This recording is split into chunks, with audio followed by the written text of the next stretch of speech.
কলকাতার নজরুল মঞ্চে এক অনন্য মুহূর্ত। দীর্ঘ ১০ বছর পর একসঙ্গে দেখা গেল দেব ও শুভশ্রীকে।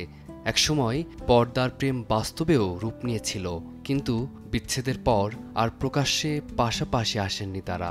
সেই নীরবতার অবসান ঘটল কৌশিক গাঙ্গুলির বহুল প্রতীক্ষিত ছবি ধূমকেতুর ট্রেলার মুক্তির মঞ্চে। হাত ধরাধরি করে প্রবেশ করলেও মাঝখানে ছিল দূরত্বের নীরব প্রকাশ। অনুষ্ঠানের পরিবেশ হালকা করলেন দেবী, রসিকতায় যোগ দিলেন শুভশ্রীও, স্পষ্ট করে দিলেন এ একান্তই ছবির স্বার্থে একসঙ্গে আসা।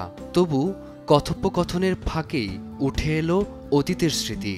কে কাকে ব্লক করেছিলেন সামাজিক যোগাযোগ মাধ্যমে, আর অবশেষে সেখানেই মঞ্চে বসেই ফের একে অপরকে ফলো করা। হাসি ঠাট্টার মাঝেই প্রকাশ পেল নীরব প্রতিযোগিতারও গল্প।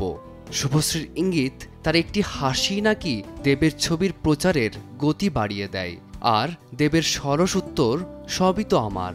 মুহূর্তেই হাসির রোল উঠে যায় দর্শকের মধ্যে।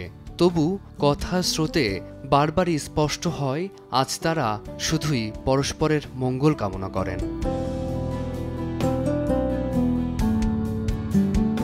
অনুষ্ঠানের শেষ হয় দেব শুভশ্রীর নাচে। একসময় যাদের প্রেম বিয়ের দোরগোড়ায় পৌঁছানোর কথা ছিল, তাদের জীবনে এখন নতুন অধ্যায়। কিন্তু শ্রদ্ধা, স্মৃতি আর সৌহার্দ্য রয়ে গেছে ঠিকই, যেমন রয়ে গেছে অনুরাগীদের চোখে এক ফোঁটা নস্টালজিয়া। ফারদিন মাঝার, সময় সংবাদ।